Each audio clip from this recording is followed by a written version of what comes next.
જય શ્રી કૃષ્ણ. આજથી આપણે સંક્ષિપ્ત ભવિષ્ય પુરાણની શરૂઆત કરીશું. બ્રહ્મ પર્વ. વ્યાસ શિષ્ય મહર્ષિ સુમંતુ તથા રાજા શતાનિકનો સંવાદ. ભવિષ્ય પુરાણનો મહિમા તથા પરંપરા. સૃષ્ટિ વર્ણન. ચારે વેદ પુરાણ તથા ચારે વર્ણોની ઉત્પત્તિ. ચતુર્વિધ સૃષ્ટિ કાળગણના યુગોની સંખ્યા. તેમના ધર્મ તથા સંસ્કાર. બદ્રિકાશ્રમ નિવાસી પ્રસિદ્ધ ઋષિ શ્રી નારાયણ તથા શ્રીનર અંતર્યામી નારાયણ સ્વરૂપ ભગવાન શ્રી કૃષ્ણ તથા તેમના નિત્ય સખા નર સ્વરૂપ નરશ્રેષ્ઠ અર્જુન, તેમની લીલા પ્રગટ કરનારી ભગવતી સરસ્વતી અને તેમની લીલાઓના વક્તા મહર્ષિ વેદવ્યાસને નમસ્કાર કરીને, જય આસુરી સંપત્તિઓનો નાશ કરીને અંતઃકરણ પર દેવી સંપત્તિઓનો વિજય પ્રાપ્ત કરાવનારા વાલ્મીકીય રામાયણ, મહાભારત તથા બીજા બધા ઇતિહાસ પુરાણો વગેરે સદગ્રંથોનો પાઠ કરવો જોઈએ. પરાશરના પુત્ર તથા સત્યવતીના હૃદયને આનંદ આપનારા ભગવાન વ્યાસનો જય હો. જેમના મુખ કમળથી નીકળેલ અમૃતમય વાણીનું આ સંપૂર્ણ વિશ્વ પાન કરે છે.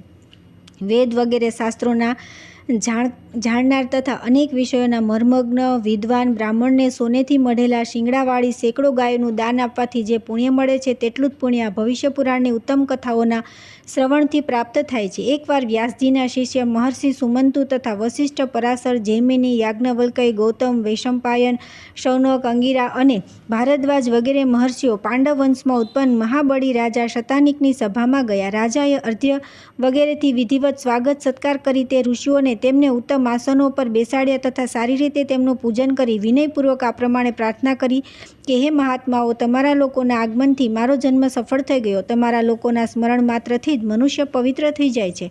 પછી તમે તો મને દર્શન આપવા માટે અહીં પધાર્યા છો, તેથી હું આજે ધન્ય થઈ ગયો. તમે લોકો કૃપા કરી મને તે પવિત્ર અને પુણ્યપ્રદ ધર્મશાસ્ત્રની કથાઓ સંભળાવો, જે સાંભળવાથી મને પરમગતિ પ્રાપ્ત થાય. ઋષિઓએ કહ્યું કે, હે રાજન, આ વિષયમાં તમે અમારા બધાના ગુરુ સાક્ષાત નારાયણ સ્વરૂપ ભગવાન વેદવ્યાસજીને નિવેદન કરો. તેઓ કૃપાળુ છે, બધી પ્રકારના શાસ્ત્રો અને વિદ્યાઓના જ્ઞાતા છે, જેના શ્રવણ માત્રથી મનુષ્ય બધા પાતકોથી મુક્ત થઈ જાય છે. તે મહાભારત ગ્રંથના રચયિતા પણ એ જ છે. રાજા શતાનિકે ઋષિઓના કથનાનુસાર સર્વશાસ્ત્રોના જ્ઞાતા ભગવાન વેદવ્યાસ પાસે પ્રાર્થનાપૂર્વક જિજ્ઞાસા કરી કે, હે પ્રભુ, મને તમે ધર્મમય પુણ્યકથાઓનું શ્રવણ કરાવો, જેથી હું પવિત્ર થઈ જાઉં અને આ સંસાર સાગરથી મારો ઉદ્ધાર થઈ જાય. વ્યાસજીએ કહ્યું કે, હે રાજન, આ મારો શિષ્ય સુમંતુ મહાન તેજસ્વી અને સર્વ શાસ્ત્રોનો જ્ઞાતા છે. એ તમારી જિજ્ઞાસાને પૂરી કરશે. મુનિઓએ પણ આ વાતનું અનુમોદન કર્યું. ત્યારબાદ રાજા શતાનિકે મહામુનિ સુમંતુને ઉપદેશ કરવા માટે પ્રાર્થના કરી કે, હે દ્વિજશ્રેષ્ઠ, તમે કૃપા કરી તે પુણ્યપ્રદ કથાઓનું વર્ણન કરો, જે સાંભળવાથી બધા પાપ નાશ પામે છે અને શુભ ફળની પ્રાપ્તિ થાય છે. મહામુનિ સુમંતુ બોલ્યા કે, રાજન, ધર્મશાસ્ત્ર સર્વને પવિત્ર કરનાર છે. તે સાંભળવાથી મનુષ્ય બધા પાપોથી મુક્ત થઈ જાય છે.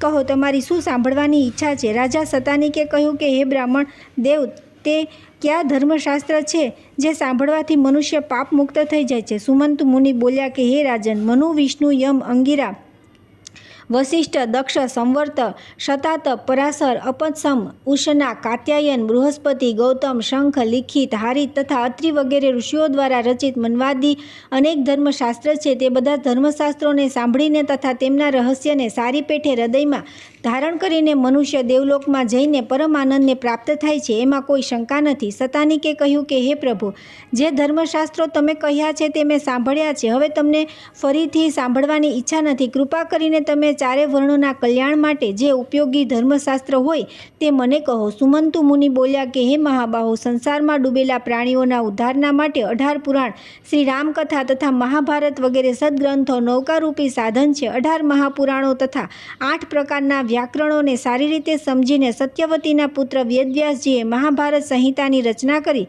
જેને સાંભળવાથી મનુષ્ય બ્રહ્મહત્યાના પાપોથી મુક્ત થઈ જાય છે. એમાં 8 પ્રકારના વ્યાકરણ આ છે: બ્રાહ્મ, ઇન્દ્ર, યામ્ય, રૌદ્ર, વાયવ્ય, વારુણ, સાવિત્ર્ય તથા વૈષ્ણવ.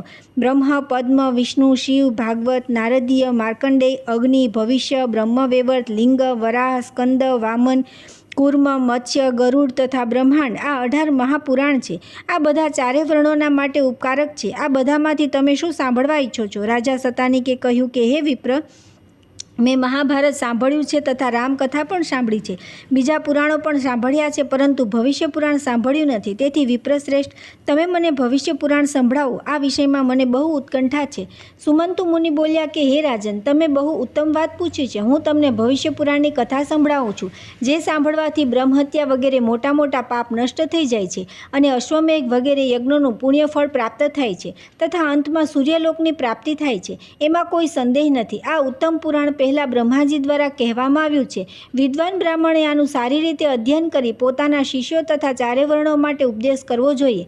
આ પુરાણમાં સ્રોત અને સ્માર્થ બધા ધર્મોનું વર્ણન છે. આ પુરાણ પરમ મંગલમય, સદબુદ્ધિનું પ્રેરક, યશ અને કીર્તિ પ્રદાન કરનારું તથા પરમપદ મોક્ષ પ્રાપ્ત કરાવનારું છે. આ ભવિષ્ય પુરાણમાં બધા ધર્મોનો સમાવેશ થયો છે તથા બધા કર્મોના ગુણો અને દોષોના ફળોનું નિરૂપણ કરવામાં આવ્યું છે. ચારે વર્ણ તથા આશ્રમોના સદાચારનું પણ વર્ણન કરવામાં આવ્યું છે. કેમ કે સદાચાર જ શ્રેષ્ઠ ધર્મ છે એવું શ્રુતિઓએ કહ્યું છે. તેથી બ્રાહ્મણે નિત્ય આચારનું પાલન કરવું જોઈએ. કેમ કે સદાચાર સહિત બ્રાહ્મણ કોઈ પણ પ્રકારના વેદના ફળને પ્રાપ્ત કરી શકતો નથી. સદાચારનું પાલન કરવાથી તો તે સંપૂર્ણ ફળનો અધિકારી થઈ જાય છે. સદાચારને જ મુનિઓએ ધર્મ તથા તપસ્યાનો મૂળ આધાર માન્યો છે. મનુષ્ય પણ આનો જ આશ્રય લઈ ધર્મનું આચરણ કરે છે. આ પ્રમાણે આ ભવિષ્ય મહાપુરાણમાં આચારનું વર્ણન કરવામાં આવ્યું છે. ત્રણેય લોકની ઉત્પત્તિ, વિવાહ વગેરે સંસ્કાર વિધિ, સ્ત્રી પુરુષોના લક્ષણ, દેવપૂજાનું વિધાન, રાજાઓના ધર્મ તથા કર્તવ્યનો નિર્ણય, સૂર્યનારાયણ, વિષ્ણુ, રુદ્ર, દુર્ગા તથા સત્યનારાયણનું મહાત્મય તથા પૂજા વિધાન, વિવિધ તીર્થોનું વર્ણન, અપધર્મ તથા પ્રાયશ્ચિત વિધિ, સંધ્યા વિધિ, સ્નાન, તર્પણ, વૈશ્વદેવ, ભોજન વિધિ, જાતિ ધર્મ, કુલ ધર્મ, વેદ ધર્મ તથા યજ્ઞમંડળમાં અનુષ્ઠિત થનારા વિવિધ યજ્ઞોનું વર્ણન થયું છે. કુરુશ્રેષ્ઠ શતાનિક, આ પુરાણને બ્રહ્માજીએ શંકરને, શંકરે વિષ્ણુને, વિષ્ણુએ નારદને, નારદે ઇન્દ્રને, ઇન્દ્રે પરાશરને તથા પરાશરે વ્યાસને સંભળાવ્યું અને વ્યાસ પાસેથી મેં પ્રાપ્ત કર્યું. આ પ્રમાણે પરંપરા પ્રાપ્ત આ ઉત્તમ ભવિષ્ય મહાપુરાણ હું તમને કહું છું, સાંભળો. આ ભવિષ્ય મહાપુરાણની શ્લોક સંખ્યા 50,000 છે અને ભક્તિભાવપૂર્વક સાંભળનાર વૃદ્ધિ તથા સંપૂર્ણ સંપત્તિઓને પ્રાપ્ત કરે છે.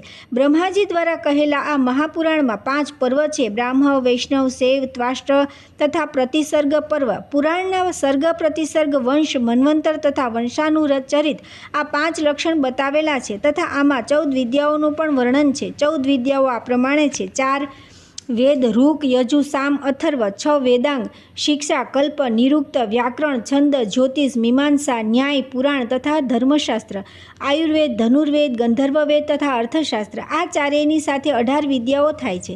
સુમંતુ મુનિ પુનઃ બોલ્યા કે હે રાજન, હવે હું ભૂતસર્ગ અર્થાત પ્રાણીઓની ઉત્પત્તિનું વર્ણન કરું છું, જે સાંભળવાથી સર્વ પાપોની નિવૃત્તિ થઈ જાય છે અને મનુષ્ય પરમ શાંતિને પ્રાપ્ત થાય છે. હે तात, પૂર્વકાળમાં આ સંપૂર્ણ સંસાર અંધકારથી વ્યાપ્ત હતો. કોઈ પદાર્થ દેખાતો ન હતો, જાણી શકાતો ન હતો, તર્કથી પર હતો અને પ્રસુપ્ત જેવો હતો. તે સમયે સૂક્ષ્મ, અતિન્દ્રિય અને સર્વભૂતમય તે પરબ્રહ્મ પરમાત્મા ભગવાન ભાસ્કરે પોતાના શરીર દ્વારા અનેકવિધ સૃષ્ટિ કરવાની ઈચ્છા કરી અને સર્વપ્રથમ પરમાત્માએ જળ ઉત્પન્ન કર્યું તથા તેમાં પોતાના વીર્યરૂપી શક્તિને સ્થાપિત કરી. એનાથી દેવતા, અસુર, મનુષ્ય વગેરે સંપૂર્ણ જગત ઉત્પન્ન થયું. તે વીર્ય જળમાં પડતા અત્યંત પ્રકાશમાન સુવર્ણનું ઈંડું બની ગયું. તે ઈંડામાંથી સૃષ્ટિ કરતા ચતુર્મુખ લોકપિતામહ બ્રહ્માજી ઉત્પન્ન થયા. નર ભગવાનથી જળની ઉત્પત્તિ થઈ, તેથી જળને નાર કહે છે. તે નાર જેનું પહેલાં અયન સ્થાન થયું તેને નારાયણ કહે છે.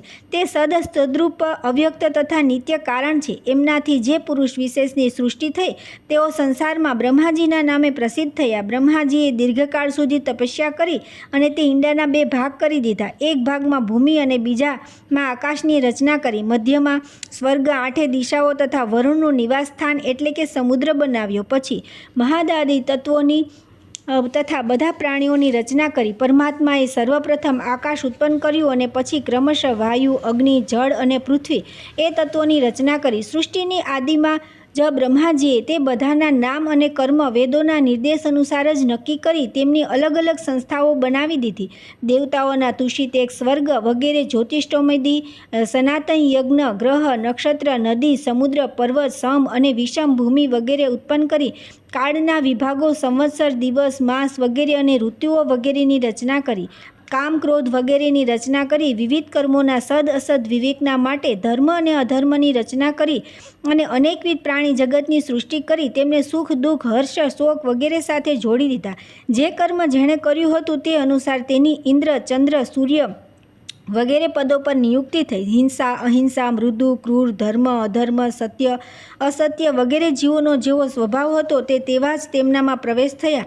જેમ વિભિન્ન ઋતુઓમાં પુષ્પ ફળ વગેરે ઉત્પન્ન થાય છે, આ લોકોની અભિવૃદ્ધિ માટે બ્રહ્માજીએ પોતાના મુખેથી બ્રાહ્મણ, બાહુઓથી ક્ષત્રિય, ઉરુ જાંઘમાંથી વૈશ્ય અને ચરણોથી શૂદ્રોને ઉત્પન્ન કર્યા. બ્રહ્માજીના ચારે મુખોથી 4 વેદ ઉત્પન્ન થયા. પૂર્વ મુખથી ઋગ્વેદ પ્રગટ થયો, તેને વશિષ્ઠ મુનિએ ગ્રહણ કર્યો. દક્ષિણ મુખથી યજુર્વેદ ઉત્પન્ન થયો, તેને મહર્ષિ યાજ્ઞવલ્ક્યએ ગ્રહણ કર્યો. પશ્ચિમ મુખથી સામવેદ પ્રગટ થયો, તેને ગૌતમ ઋષિએ ધારણ કર્યો.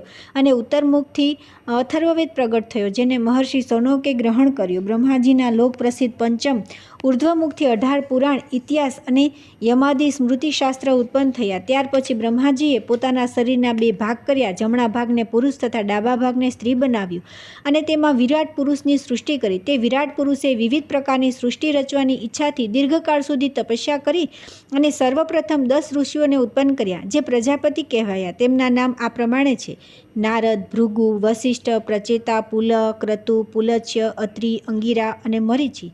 એ જ પ્રમાણે અન્ય મહાતેજસ્વી ઋષિ પણ ઉત્પન્ન થયા. ત્યાર પછી દેવતા ઋષિ, દૈત્ય અને રાક્ષસ, પિશાચ, ગંધર્વ, અપ્સરા, પિતર, મનુષ્ય, નાગ, સર્પ વગેરે યોનિઓ ઉત્પન્ન કરી અને તેમના રહેવાના સ્થાન પણ બનાવ્યા. વિદ્યુત, મેઘ, વજ્ર, ઇન્દ્રધનુષ્ય, ધૂમકેતુ, ઉલ્કા, નિર્ધાત, વાદળાનો ગડગડાટ અને નાના મોટા નક્ષત્રોને ઉત્પન્ન કર્યા. મનુષ્ય, કિન્નર, અનેક પ્રકારના મત્સ્ય, વરાહ, પક્ષી, હાથી, ઘોડા, પશુ, મૃગ, કૃમિ, કીટ, પતંગ વગેરે નાના મોટા જીવોને ઉત્પન્ન કર્યા. આ પ્રમાણે તે ભાસ્કર દેવે ત્રિલોકની રચના કરી. હે રાજન, આ સૃષ્ટિની રચના કરીને સૃષ્ટિમાં જે જીવોના જે કર્મ અને ક્રમ કહેવામાં આવ્યા છે તેનું હું વર્ણન કરું છું, તે તમે સાંભળો. હાથી, વ્યાલ, ચિતા, વાઘ, મૃગ અને વિવિધ પશુ, પિશાચ, મનુષ્ય તથા રાક્ષસ વગેરે જરાયુજ ગર્ભથી ઉત્પન્ન થનારા પ્રાણી છે. મત્સ્ય, કાચબા, સર્પ, મગર વગેરે અનેક પ્રકારના પક્ષી અંડજ ઈંડામાંથી ઉત્પન્ન થનારા છે. માખી, મચ્છર, જૂ, માકણ વગેરે જીવ સ્વેદ જ છે, અર્થાત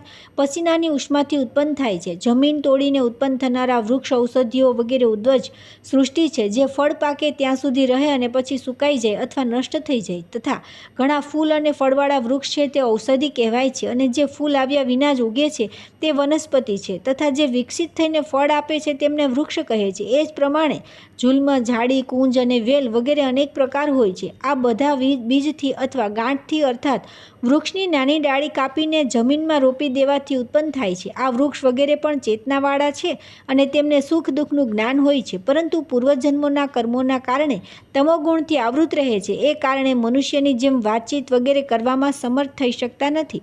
આ પ્રમાણે આ અચિંત્ય ચરાચર જગત ભગવાન ભાસ્કરથી ઉત્પન્ન થયું છે. જ્યારે તે પરમાત્મા નિંદ્રાનો આશ્રય લઈને શયન કરે છે ત્યારે આ સંસાર તેનામાં લીન થઈ જાય છે, અને જ્યારે નિંદ્રાનો ત્યાગ કરે છે અર્થાત જાગે છે ત્યારે બધી સૃષ્ટિ ઉત્પન્ન થાય છે અને સમસ્ત જીવ પૂર્વકર્માનુસાર પોતપોતાના કર્મોમાં પ્રવૃત્ત થઈ જાય છે. તે અવ્યય પરમાત્મા સંપૂર્ણ ચરાચર સંસારને જાગ્રત અને શયન બંને અવસ્થાઓ દ્વારા વારંવાર ઉત્પન્ન અને નષ્ટ કરતા રહે છે. પરમેશ્વર કલ્પના પ્રારંભમાં સૃષ્ટિ અને કલ્પના અંતમાં પ્રલય કરે છે. કલ્પ પરમેશ્વરનો દિવસ છે. આ કારણે પરમેશ્વરના દિવસમાં સૃષ્ટિ અને રાત્રિમાં પ્રલય થાય છે. હે રાજા શતાનિક, હવે તમે કાળ ગણના વિશે સાંભળો. 18 નિમેષ પાપણના પડવાના સમયને નિમેષ કહે છે. ની એક કાષ્ટ થાય છે, અર્થાત જેટલા સમયમાં 18 વાર પલક પડે છે તેટલા સમયને કાષ્ટ કહે છે. 30 કાષ્ટની એક કલા, 30 કલાની એક ક્ષણ, 12 ક્ષણનું એક મુહૂર્ત, 30 મુહૂર્તનો એક દિવસ રાત, 30 દિવસ રાતનો એક મહિનો, 2 મહિનાની એક ઋતુ, 3 ઋતુનું એક અયન તથા 2 અયનોનું એક વર્ષ થાય છે. આ પ્રમાણે સૂર્ય ભગવાન દ્વારા દિવસ રાતનો કાળ સમય વિભાગ હોય છે. બધા જીવ રાત્રે વિશ્રામ કરે છે અને દિવસે પોતપોતાના કર્મોમાં પ્રવૃત્ત થાય છે. પિતરોના દિવસ રાત મનુષ્યોના એક મહિના જેટલા હોય છે, અર્થાત શુક્લ પક્ષમાં પિતરોની રાત્રિ અને કૃષ્ણ પક્ષમાં દિવસ હોય છે. દેવતાઓ એક અહોર રાત્ર દિવસ રાત મનુષ્યના એક વર્ષ બરાબર હોય છે, અર્થાત ઉત્તરાયણ દિવસ અને દક્ષિણાયણ રાત્રિ કહેવાય છે. હે રાજન, હવે તમે બ્રહ્માજીના રાત દિવસ અને એક યુગના પ્રમાણને સાંભળો. સતયુગના 4000 વર્ષનો છે, તેના સાંધ્યાસના 400 વર્ષ તથા સંધ્યાના 400 વર્ષ મળીને 4800 દિવ્ય વર્ષોનો એક સતયુગ હોય છે. એ જ પ્રમાણે ત્રેતાયુગ 3000 વર્ષોના તથા સંધ્યા અને સંધ્યાંશનો 600 વર્ષ મળીને કુલ 3600 વર્ષ, દ્વાપર 2000 વર્ષનો તથા સંધ્યાંશ અને સંધ્યાંશના 400 વર્ષ મળીને કુલ 2400 તથા કળિયુગ 1000 વર્ષ તથા સંધ્યા અને સંધ્યાંશના 200 વર્ષ મળીને 1200 વર્ષનો હોય છે. આ બધા દિવ્ય વર્ષ મળીને 12000 દિવ્ય વર્ષ થાય છે. આ જ દેવતાઓનો એક યુગ કહેવાય છે. દેવતાઓના 1000 યુગ બરાબર બ્રહ્માજીનો એક દિવસ થાય છે. અને આ પ્રમાણે તેમની રાત્રિ હોય છે. જ્યારે બ્રહ્માજી તેમની રાત્રિના અંતમાં સૂઈને ઉઠે છે ત્યારે સત અસતરૂપી મનને ઉત્પન્ન કરે છે. તે મન સૃષ્ટિ કરવાની ઈચ્છાથી વિકારને પ્રાપ્ત થાય છે ત્યારે તેનાથી પ્રથમ આકાશ તત્વ ઉત્પન્ન થાય છે. આકાશનો ગુણ શબ્દ કહેવાય છે. વિકારયુક્ત આકાશથી સર્વ પ્રકારની ગંધનું વહન કરનારા પવિત્ર વાયુની ઉત્પત્તિ થાય છે, જેનો ગુણ સ્પર્શ છે. એ જ પ્રમાણે વિકારી વાયુથી અંધકારનો નાશ કરનાર પ્રકાશયુક્ત તેજ ઉત્પન્ન થાય છે, જેનો ગુણ રૂપ છે. વિકારવાન તેજથી જળ, જેનો ગુણ રસ છે, અને જળથી ગંધ ગુણવાળી પૃથ્વી ઉત્પન્ન થાય છે. એ જ પ્રમાણે સૃષ્ટિનો ક્રમ ચાલતો રહે છે.